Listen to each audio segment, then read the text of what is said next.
Olá, meu nome é Luiz Gustavo Doblins Kramer, sou aluno de mestrado do Programa de Pós-Graduação em Métodos Numéricos e Engenharia da Universidade Federal do Paraná, na área de concentração de Mecânica Computacional e a linha de pesquisa Mecânica dos Sólidos. Tenho como orientador o professor Marcos Arndt. Essa é a segunda parte do meu trabalho individual e até o presente momento está intitulado Métodos de Elementos Finitos aplicada à equação da subdifusão para diferentes operadores fracionários.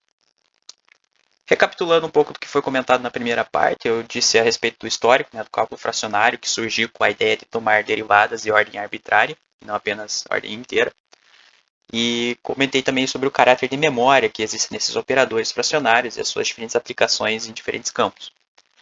Também comentei a distinção entre a difusão ideal e anômala. No meu caso aqui, na subdifusão, o desvio quadrado médio das partículas ele é proporcional a um t elevado a alfa. E esse alfa sendo a ordem fracionária indo de 0 até 1. E apresentei algumas funções especiais que aparecem corriqueiramente no cálculo fracionário, que é a função gama, ou também conhecida como Euler de segunda espécie, e nada mais é do que uma generalização do fatorial. Também a função de Mittag-Leffer, que corresponde a uma família de funções, ela pode ser representada com 1, 2, 3 ou 4 parâmetros. Deixa eu habilitar aqui o ponteiro. Temos aqui então o parâmetro alfa e o parâmetro beta. E ela é uma função que está sendo computada no meu trabalho a partir do algoritmo de Lorenzo, que eu encontrei na literatura, pois essa função aqui ela é difícil de convergência, né? É só meramente fazer aqui, numericamente a soma tendendo ao infinito, normalmente tem problemas de convergência, então existe uma série de etapas que devem ser realizadas para conseguir uma boa convergência numérica, então por meio desse algoritmo que eu encontrei na literatura é o que eu tenho usado para fazer as operações que envolvem a função de Mittag-Leffer. Na primeira parte também eu apresentei a formulação em elementos finitos da derivada fracionária de Caputo, que está aqui representada. E a gente pode ver aqui que ela é definida por uma integral, e é isso que dá a ela o caráter de memória, fazendo com que não seja então um operador local, como é normalmente as derivadas de ordem inteira. A forma discretizada, então, aqui da derivada fracionária de Caputo, obtida a partir da fazer a integral de 0 até t ser uma soma de integrais de tn até tn mais 1, aproximar a derivada de ordem 1 aqui dentro da integral por diferenças finitas progressivas e integrar o restante aqui, o núcleo, o kernel aqui da integral, em que em sucessivas integrações, em um tempo tn mais 1, a gente acaba recaindo nessa relação de recorrência, que posteriormente é substituída nessa formulação semidiscreta da equação de equilíbrio, da equação da difusão, em que M é a matriz de massa, K é a matriz de rigidez e F é o vetor de forças. Num tempo N mais 1, dada a substituição e algum algebrismo, a gente recai nessa nova equação de equilíbrio, que eu estou usando aqui esse G e esse delta de Caputo aqui dependente de J, para simplificar aqui na simbologia. Bom, os objetivos dessa segunda parte correspondem a obter a forma discretizada para outras derivadas fracionárias, no caso Caputo-Fabrizio e a Tangana-Baliano, que são mais recentes aqui, são desde a época de 2015, 2016 que vem sendo estudados, e validar as formulações delas em elementos finitos para o processo de subdifusão e posteriormente comparar os efeitos desses operadores no processo difusivo. A derivada fracionária de Caputo-Fabrizio está aqui representada, ela muito semelhante à de Caputo. A ideia foi que o Caputo, buscando evitar problemas de singularidade, resolveu substituir o núcleo, o kernel da integral, por uma função exponencial aqui representada. E a gente tem essa função beta de alfa aqui, esse b de alfa, na verdade, melhor dizendo, que ele tem que corresponder a essa condição que b de 0 e b de 1 é igual a 1. E normalmente na literatura acabam adotando que b de alfa é igual a 1 por simplicidade. O procedimento para discretizar é semelhante ao que foi feito na primeira etapa, então a gente aproxima essa integral por uma soma discreta de integrais, tn a tn mais 1. A derivada de ordem 1 é representada por uma diferença finita progressiva, e a gente integra daí o que resta aqui do núcleo a cada passo de tempo, que também, em um tempo tn mais 1, acaba recaindo nessa relação de recorrência, e que a gente também tem aqui um delta aqui de Caputo-Fabrizio, representado aqui por essas diferenças exponenciais, que dependem do tamanho do passo, e esse lambda aqui, que é um termo que aparece aqui nos últimos termos aqui, do que a gente acaba tirando para fora, e eles são representados aqui por 1 menos essa exponencial aqui. Jogando essa formulação na fórmula semidiscreta em elementos finitos e rearranjando, a gente acaba também caindo nessa equação aqui de equilíbrio, que acaba, de certo modo, sendo semelhante, né, à que foi obtida para o caso de Caputo. Para validar essa formulação, eu considerei essa equação diferencial parcial fracionária, né, foi dado por Boltiba et al. Em 2024, em que nós temos aqui, né, a derivada temporal, aqui a derivada de segunda ordem no espaço, e ela é igual aqui a um termo de geração ou barra consumo, que ele depende da própria ordem fracionária, né, ele é dependente de alfa. E sujeito às condições de contorno inicial em que x igual a 0 igual a 0, x igual a 0, u igual a 0, em x igual a 1, u é igual a t, e a condição inicial é nula, né, em todos os pontos. E dado essas condições, a solução analítica acaba tendo a forma de tx ao cubo, né, bem simples. E dá para ver que a solução não acaba não dependendo de alfa, já que é nesse termo de geração aqui que ele acaba sendo, né, podemos dizer assim, fracionário. Bom, como eu comentei, né, o vetor de forças acaba tendo que ser atualizado a cada passo de tempo, isso depende de t, e a condição de contorno também. E dado que a gente fez as simulações de elementos lineares, um deles escrito pelos polinômios Lagrange de primeira ordem, o vetor de força elementar acaba sendo escrito dessa seguinte forma. As discretizações e algumas considerações, o domínio, né, vai de x 0 a 1, foi discretizado em 50 elementos lineares com ΔX de 0,05 metros. O tamanho de passo foi de 0,01 segundo, totalizando 100 passos no intervalo, né, de 1 segundo. E a ordem fracionária aqui foi adotada de 0,5, mas vale ressaltar, né, que a solução do problema é independente da escolha de alfa. E aí aqui temos aqui como solução, né, então nós temos aqui num dos contornos é exatamente o U batendo o valor de t, quando x é igual a 1, para cada, né, intervalo de tempo, né, a analítica sendo dada pela linha cheia e as bolinhas, né, com as respectivas cores aqui, o que foi obtido pelo MEF, elementos finitos.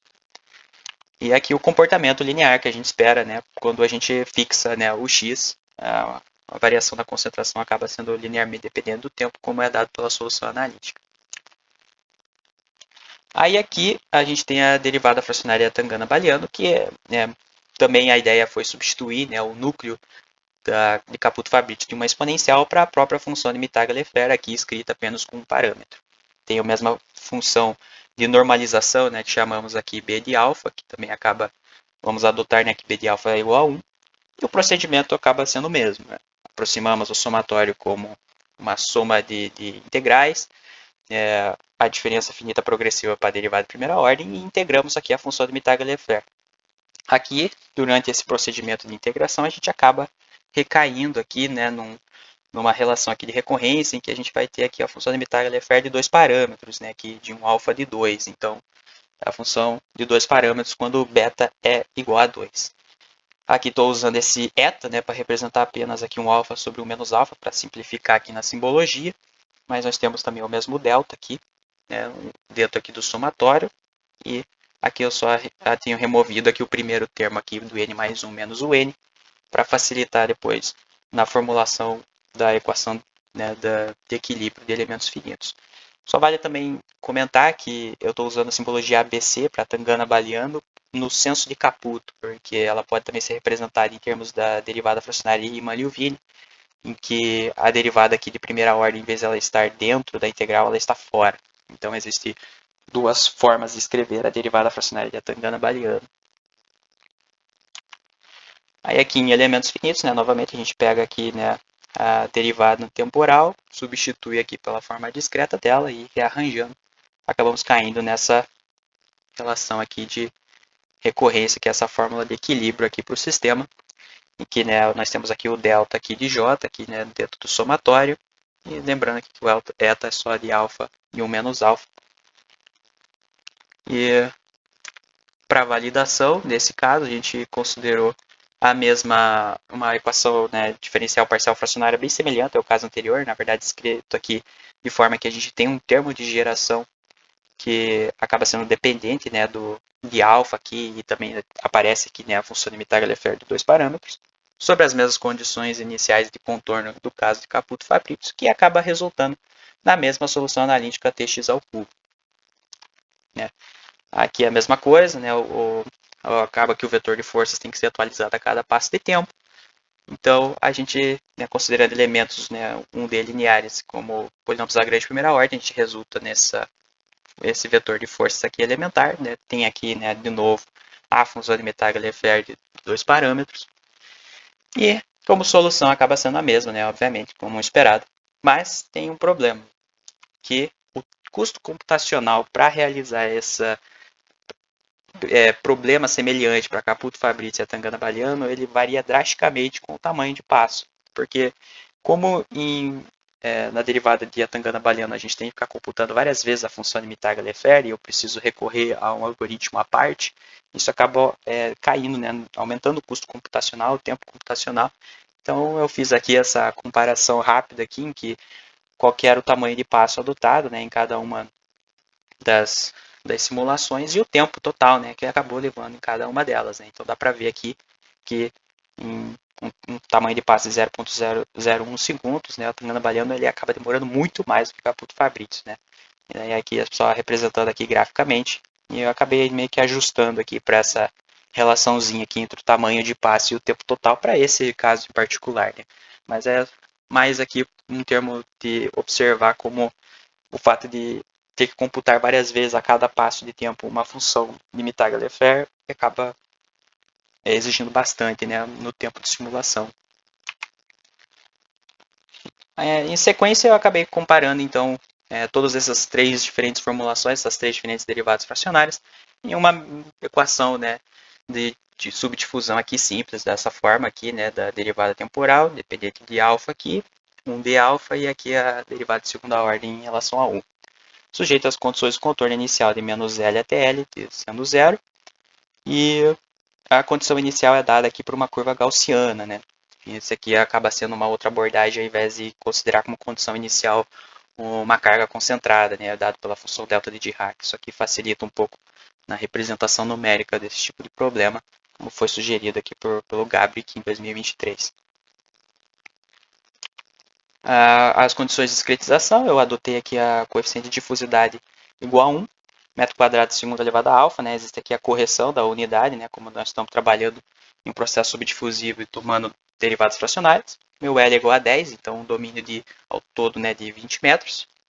A discretização foi 200 elementos lineares, delta x aqui 0,1 metros, e o tamanho de passo de 0,05 segundos e um intervalo de tempo de 10 segundos. Então aqui resultados ao longo do tempo para Caputo, né, considerando um alfa de 0,5, né, então a gente vê aqui a queda aqui da curva gaussiana ao longo do tempo. Aqui no tempo aqui de 10, aqui na linha roxa, que está próximo de 0,2 mol por metro cúbico. Já aqui Caputo-Fabrizio, nós já vemos aqui que ele caiu bem mais aqui, né, no tempo de 10 segundos. E a Tangana-Baliano já ele está acima, né, do 0,2, já está, né, um pouco acima aqui de 0,25, também no mesmo tempo de 10 segundos. Então, já conseguimos ter aqui uma relação em que o Caputo-Fabrizio acabou sendo mais rápido, a Tangana-Baliano o mais lento, e o Caputo se encontra aqui no meio do caminho. Uma outra análise aqui feita foi plotando, né, apenas o tempo final para cada uma delas, mas agora para um alfa distinto aqui, então a gente consegue ver aqui claramente aqui, né, como a Tangana-Baliano ele acaba tendo ainda uma concentração mais alta em relação aos demais no final, seguido por Caputo, e Caputo-Fabrizio parecendo ser o processo mais rápido. Aqui para 0,75, então, né, mesmo em outras ordens fracionárias, esse comportamento tem se mantido constante. Né, sempre Caputo-Fabrizio, aquele que difunde mais rápido, seguido por Caputo, e por último a Tangana-Baliano. Aqui é um perfil de concentração no ponto central, né, ao longo do tempo, para o alfa de 0,25. A gente até vê aqui uma variação aqui do comportamento entre eles, mas rapidamente, né, aqui o Caputo-Fabrizio acaba difundindo mais rápido, seguido por Caputo, por fim a Tangana-Baliano. Essa queda rápida aqui que é observada, ela acaba sendo muito atrelada ao coeficiente de difusidade adotado, que no caso aqui foi 1, mas como foi discutido na primeira parte, ao usar coeficientes de difusidade mais próximos, né, de casos reais, né, em que estão na ordem de 10 a menos 9, 10 a menos 10. Normalmente esse efeito aqui inicial, essa queda brusca, acaba sendo mitigado, e quando se analisa em longos espaços de tempo, praticamente não consegue ser visto, né, aqui na plotagem gráfica. Daí aqui para o 0,75 também, né, acaba tendo aqui também um comportamento semelhante.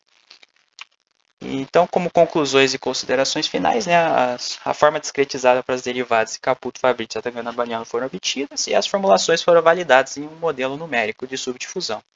Pela análise qualitativa e preliminar dos resultados, a gente pode perceber que a Tangana-Baliano acabou sendo a mais restritiva e a de Caputo-Fabrizio a menos, né, a difusão, que é um efeito que na literatura alguns comentam que é uma memória fraca. Isso acaba sendo causado devido ao núcleo da derivada fracionária ser uma exponencial. Mas alguns estudos também têm mostrado, né, que, segundo que Hristov, que a simples substituição, né, das derivadas fracionárias na equação de difusão pode não ser adequada em todos os casos. Então, alguns cuidados têm que ser feitos, pois muitas vezes pode não representar um fenômeno físico real. Então, ainda mais estudos devem ser realizados para se aprofundar mais a respeito do processo. Mas as simulações numéricas aqui realizadas acabaram sendo eficientes, né, condizendo aqui com as soluções analíticas apresentadas. E uma análise preliminar também foi feita. E por fim, aqui algumas referências que eu utilizei no trabalho. Obrigado pela atenção.